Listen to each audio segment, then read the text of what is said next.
everybody. Happy Sunday. I hope everybody's doing good tonight, this Sunday evening. Getting ready for the week, for Monday.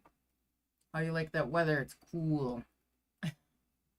So I wasn't planning on coming on tonight.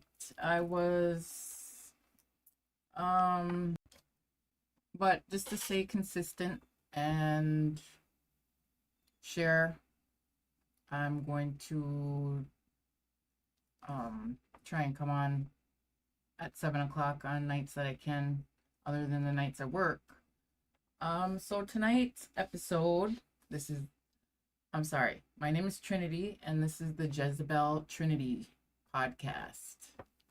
It is a podcast that I created to talk about healing and some uncomfortable truths that involve healing. And part of that is healing for me. I say healing because I had to heal a lot of things in order to recover. And I guess you would say I'm in recovery, if that makes sense, if you can see where I'm going with that. I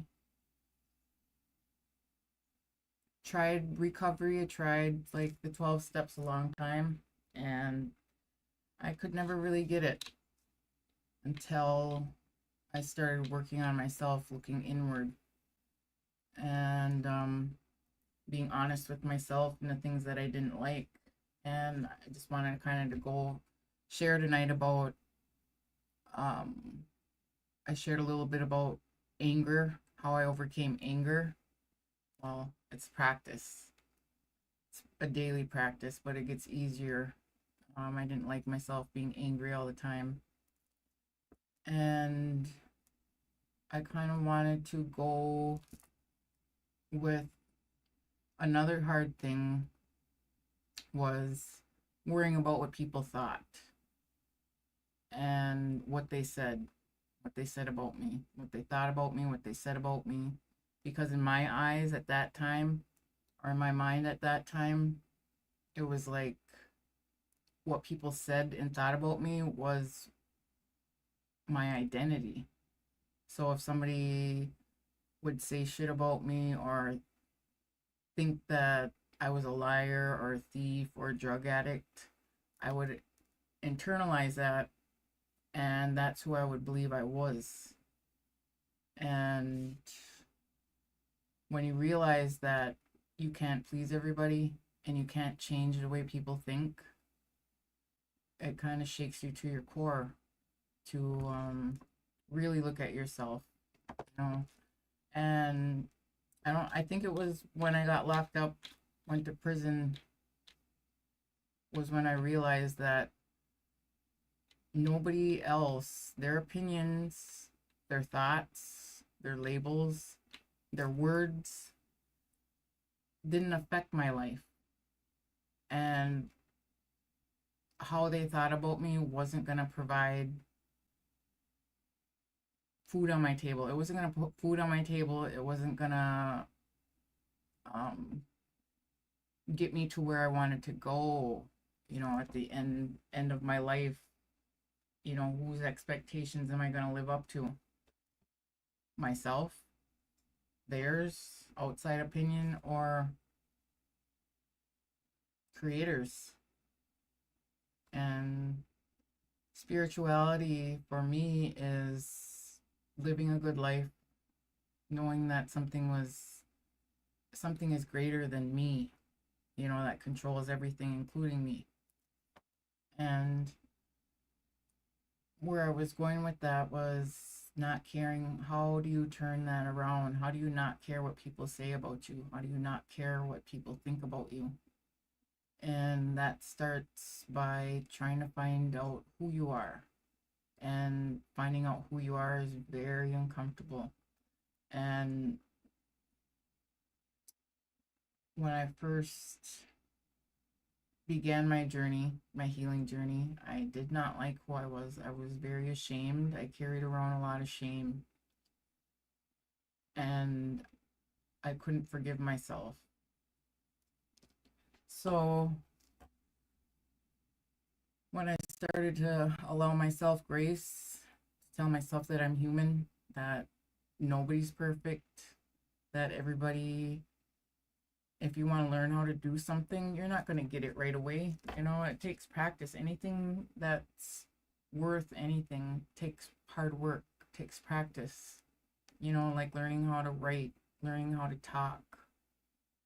You just don't wake up one day and start talking, start writing, you know, and that's what I had to put my mindset as far as finding out who I was and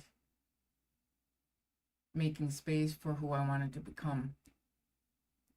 You know, like for instance, being an angry person all the time. If I'm angry all the time, how am I going to be happy?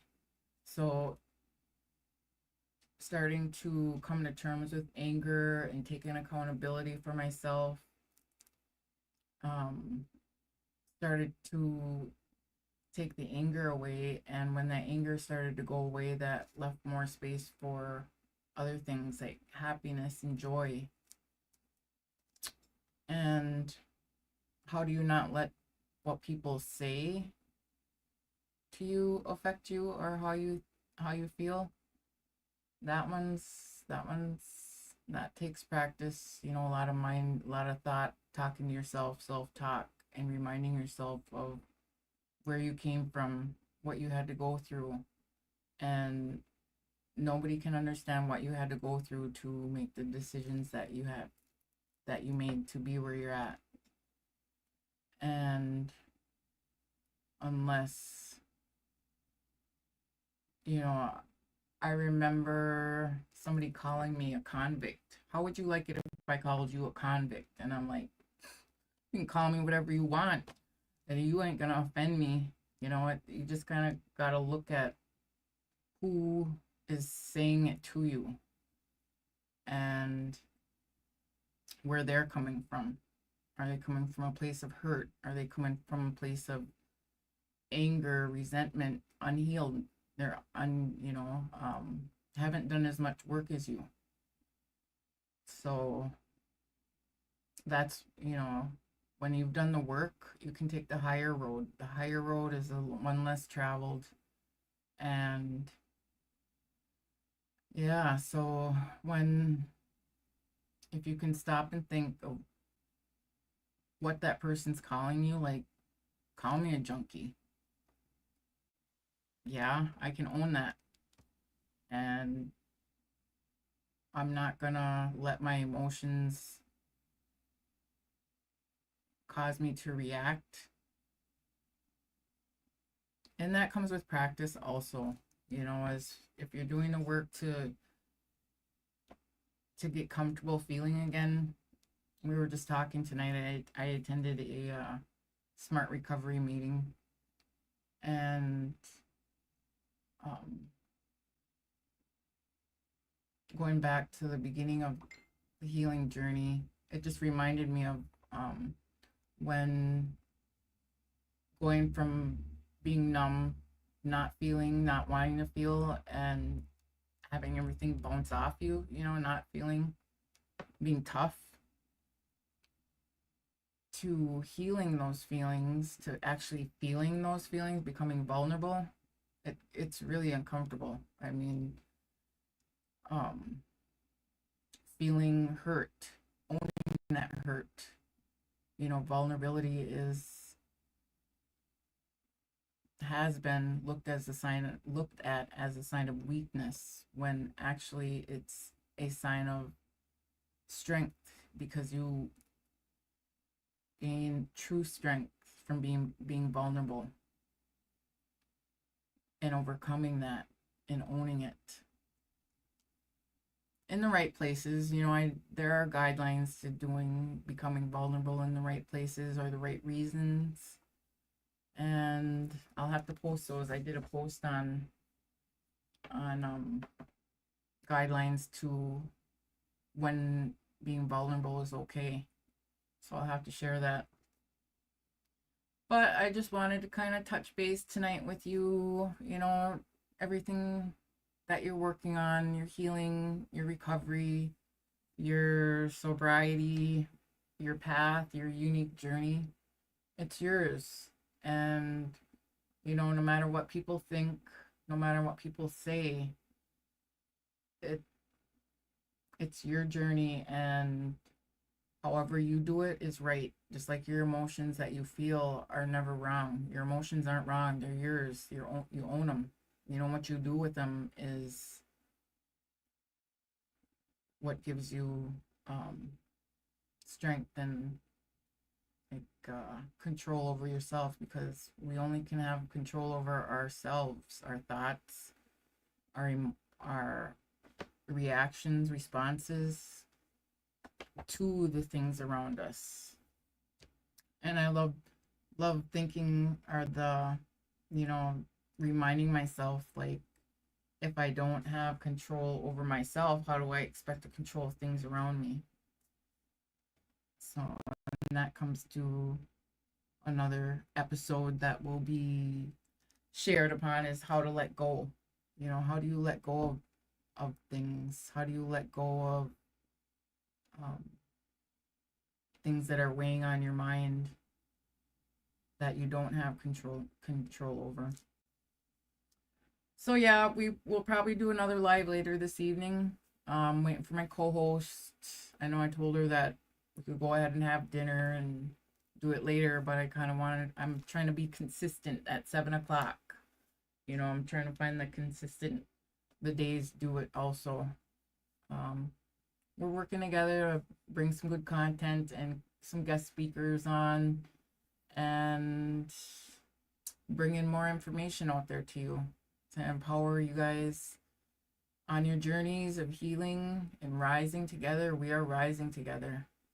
And I always love to say that when you start healing yourself, the system doesn't know what to do with you. It by being, I don't like saying being sick, but by being in trauma, by being in those hurt places, that's how we keep the system going. And if we were all healing, the system has to